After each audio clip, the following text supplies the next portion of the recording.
सोचिए, जिस आदमी को उसकी पत्नी ने 5 साल तक एक निकम्मा, बेरोजगार और गरीब पति समझकर अपमानित किया, उसी आदमी की असली पहचान जब सामने आती है तो पता चलता है कि वह दुनिया का सबसे बड़ा ऑटोनॉमस ड्राइविंग इंजीनियर रॉबिन्सन है। और इतना ही नहीं, जिस कंपनी में उसकी पत्नी अपने नए बॉयफ्रेंड को दुनिया का अगला महान इंजीनियर बनाने में लगी हुई थी, उसी कंपनी को बचाने वाला असली दिमाग उसका अपना पति था। लेकिन कहानी में ट्विस्ट यहीं खत्म नहीं होता, क्योंकि जिस लड़के को पत्नी अपना सबसे बड़ा सहारा समझ रही थी, वही उसकी कंपनी के साथ इतना बड़ा धोखा करने वाला था कि उसे करोड़ों नहीं बल्कि अरबों का नुकसान होने वाला था। तो आखिर चिन ही ने अपनी असली पहचान इतने सालों तक क्यों छिपाई? उसकी पत्नी ल्यू रोयन ने उसे कभी पहचाना क्यों नहीं? और चेन जियान ने ऐसा क्या किया कि उसकी सारी पोल एक ही दिन में खुल गई? चलिए शुरू से पूरी कहानी समझते हैं। कहानी की शुरुआत होती है चिन ही से, जो बाहर से देखने पर एक साधारण और बेरोजगार इंसान लगता है। वह ल्यू परिवार का दामाद है और उसकी शादी ल्यू रोयन से हुई है। लेकिन ये शादी प्यार की वजह से नहीं हुई थी। दरअसल चिन ही ने कभी रोयन के दादा की जान बचाई थी। इसी एहसान के कारण ल्यू परिवार ने दोनों की शादी करवा दी थी। लेकिन शादी के बाद भी रोयन ने चिन ही को कभी अपना पति नहीं माना। 5 साल तक चिन ही को घर में भी ज्यादा सम्मान नहीं मिला। रोयन का ध्यान हमेशा अपने करियर और एक दूसरे आदमी चेन जियन पर रहा। चेन जियन एक युवा एआई इंजीनियर था, जिसे रोयन ने कॉलेज के बाद सपोर्ट किया था। रोयन को लगता था कि जियन बहुत बड़ा प्रतिभाशाली इंजीनियर है और भविष्य में उसकी कंपनी को ऑटोनोमस ड्राइविंग के क्षेत्र में नंबर 1 बना सकता है। वहीं चिन ही को देखकर सबको लगता था कि उसने जिंदगी में कुछ हासिल ही नहीं किया। लेकिन किसी को नहीं पता था कि चिन ही अपनी असली पहचान दुनिया से छिपाकर जी रहा था। असल में चिन ही कोई साधारण आदमी नहीं था। वह दुनिया के सबसे महान ऑटोनोमस ड्राइविंग इंजीनियर्स में से एक था, रॉबिन्सन। रॉबिन्सन ने बहुत कम उम्र में अपनी पढ़ाई पूरी कर ली थी और ऑटोनोमस ड्राइविंग तथा एआई के क्षेत्र में ऐसी ऐसी खोजें की थीं जिन्हें देखकर दुनिया के बड़े बड़े इंजीनियर भी हैरान रह जाते थे। लेकिन चिन ही ने अपनी पहचान छिपाने का फैसला किया था। क्यों? क्योंकि वह अपनी पत्नी और परिवार के बीच बिना किसी लालच के रहना चाहता था। उसे उम्मीद थी कि शायद एक दिन रोयन उसे उसके पैसे या स्टेटस के लिए नहीं, बल्कि एक इंसान के रूप में स्वीकार करेगी। लेकिन ऐसा नहीं हुआ। एक दिन रोयन के सामने चिन ही और जियान के बीच तुलना होती है। चिन ही की पत्नी खुले तौर पर कह देती है कि जियान एक महान इंजीनियर है, जबकि चिन ही ने जिंदगी में कुछ हासिल नहीं किया। यही नहीं, रोयन उसे याद दिलाती है कि उनकी शादी सिर्फ एक कॉन्ट्रैक्ट मैरिज थी और अब 5 साल पूरे हो चुके हैं। चिन ही के लिए यही आखिरी चोट थी। वह फैसला करता है कि अब वह ल्यू परिवार की जिंदगी से बाहर निकल जाएगा। वह अपनी बेटी एनएन को साथ लेकर चिन परिवार के घर वापस चला जाता है और यहीं से कहानी का दूसरा बड़ा राज सामने आता है। चिन ही असल में चिन परिवार का यंग मास्टर था, यानी जिस आदमी को ल्यू परिवार गरीब और बेरोजगार समझता था, वह एक बहुत बड़े और ताकतवर परिवार का वारिस था। चिन परिवार के पास इतनी ताकत और पैसा था कि उसके एक फैसले से ल्यू कॉर्प की पूरी फाइनेंशियल स्टेबिलिटी हिल सकती थी। चिन ही के ल्यू परिवार छोड़ते ही चिन परिवार ने ल्यू कॉर्प के साथ अपने बिजनेस टाइज खत्म करने का फैसला कर लिया।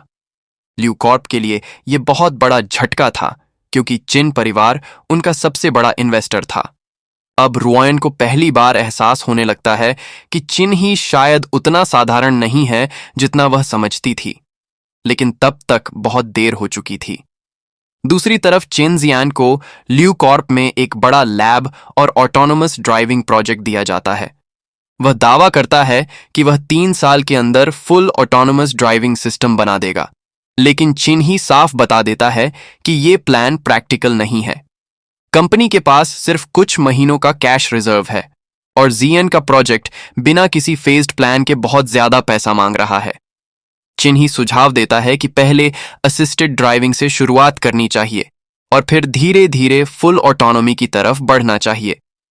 उसकी बात सुनकर सब हैरान रह जाते हैं, क्योंकि उसका सुझाव बिल्कुल वैसा ही था जैसा महान इंजीनियर रॉबिन्सन अपनी रिसर्च में बता चुका था।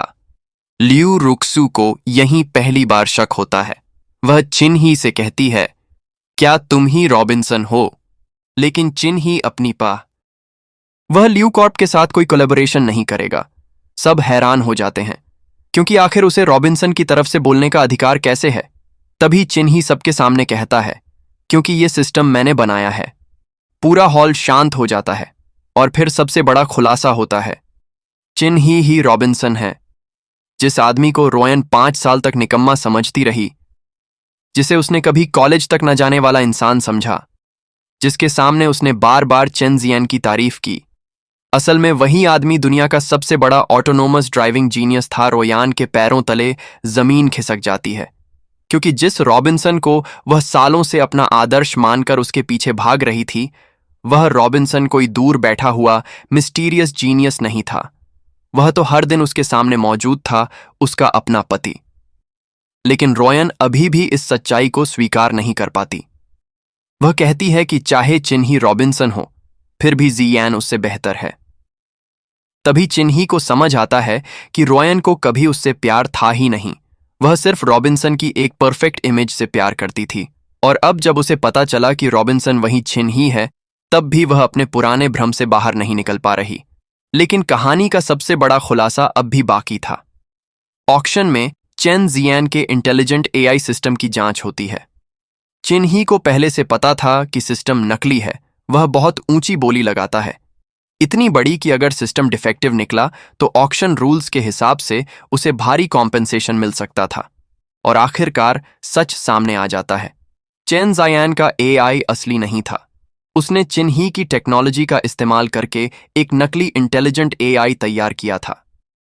चिन्ही के दबाव में आकर उसके सहयोगी भी सच कबूल कर लेते हैं। अब चेन जियान की पूरी पोल खुल जाती है।